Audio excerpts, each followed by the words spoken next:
ქართულ ოცნებას ახალი თავმჯდომარე ჰყავს მმართველმა პარტიამ რიგით მეცხრე ყრილობა გამართა, სადაც პარტიის თავმჯდომარედ პრემიერ-მინისტრი ირაკლი კობახიძე აირჩიეს. ირაკლი კობახიძე პარტიის თავმჯდომარის მოვალეობას მეორედ შეასრულებს. ის ამ პოზიციას 2021-24 წლებში იკავებდა. ადგილი ვაკანტური მას შემდეგ გახდა, რაც წინა თავმჯდომარემ ირაკლი ღარიბაშვილმა დაკავებული თანამდებობა დატოვა და პოლიტიკიდან წავიდა. ყრილობაზე ასევე პოლიტსაბჭოს ახალი შემადგენლობა დაამტკიცეს და თვითმმართველობის არჩევნებსა და მიმდინარე მოვლენებზე იმსჯელეს. დღეს იმართება იმ პარტიის მეცხრე ყრილობა, რომელმაც მისი ლიდერის ბატონი ბიძინა ივანიშვილის ხელმძღვანელობით შეძლო ეროვნული და გარეძალებისგან აბსოლუტურად დამოუკიდებელი პოლიტიკის წარმოების პრეცედენტის შექმნა, რაც თავის მხრივ მშვიდობის, ქვეყნის განვითარების, გაერთიანების, მისი შემდგომი შეუქმნელი განვითარების ურყევი საფუძველია. ქართულმა ოცნებამ, რა თქმა უნდა, ქართველ ხალხთან ერთად მიაღწია ქვეყნის დამოუკიდებლობის იმ ხარისხს, რომ ჩვენ შეგვიძლია ამაყად ვთქვათ დღეს საქართველოსა და ქართველი ხალხის შესახებ.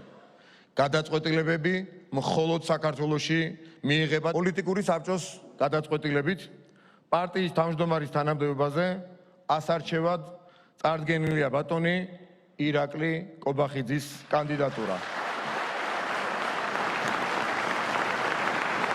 წესდების შესაბამისად გთხოვთ კენჭი ვუყაროთ ბატონი ირაკლის კანდიდატურას. დიდი მადლობა. წინააღმდეგი ხომ არ არის ვინმე? რესურსი არ ჩანს ამისი, როგორც ვხედავთ. დიდი მადლობა. ყრილობის გადაწყვეტილებით ბატონი ირაკლი კობახიძე ერთხმად არჩეულია მოქალაქეთა პოლიტიკური გაერთიანება ქართული ოცნება დემოკრატიული საქართველოს თავმჯდომარედ. გილოცავთ ბატონო ირაკლი.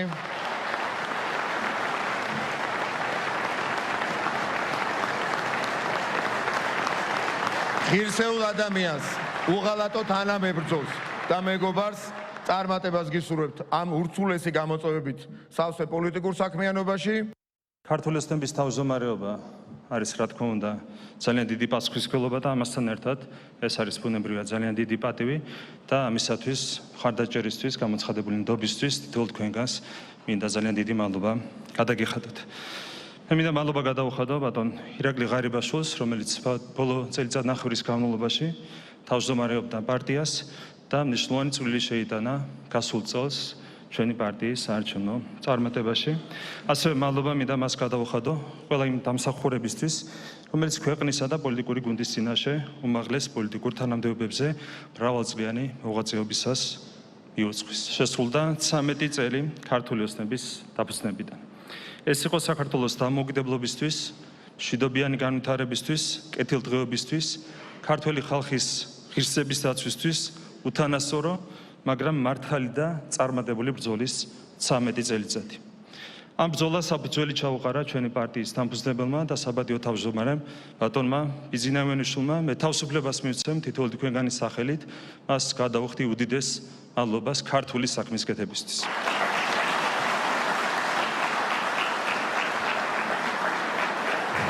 ბატონი ბიძინა ივანიშვილის დამსახურებაა, რომ დღეს საქართველოს ყავს პირველი ხელისუფლება დამოუკიდებლობის აღდგენის შემდეგ, რომლის პირობებშიც ჩვენს ქვეყანას ომი არ ქონია და ჩვენ გვქონდა უწყვეტი 13 წლიანი მშვიდობა. ჩვენი ქვეყანა ინარჩუნებს მშვიდობა, სტაბილურობასა და ეკონომიკური განვითარების სწრაფ ტემპს. და რაც განსაკუთრებით მნიშვნელოვანია, დღეს ჩვენი პატარა, მაგრამ ამაყი ქვეყანა არის დამოუკიდებელი და სუვერენული, როგორც არასდროს. მთელი 13 წლის განმავლობაში ჩვენ გვიწევდა და გვიწევს უკომპრომისო ბრძოლა საქართველოს სუვერენიტეტისთვის, ქართველი ხალხის კეთილდღეობისთვის, დემოკრატიისა და სამართლის უზენაესობისთვის.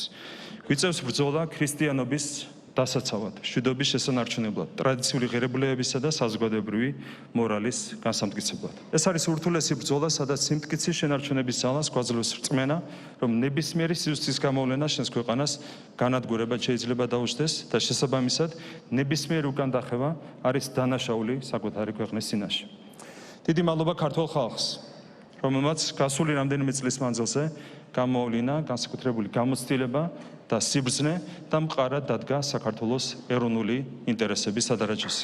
ადგილობრივი თვითმმართველობის არჩევნებამდე 5 თვეზე ნაკლებია დარჩენილი.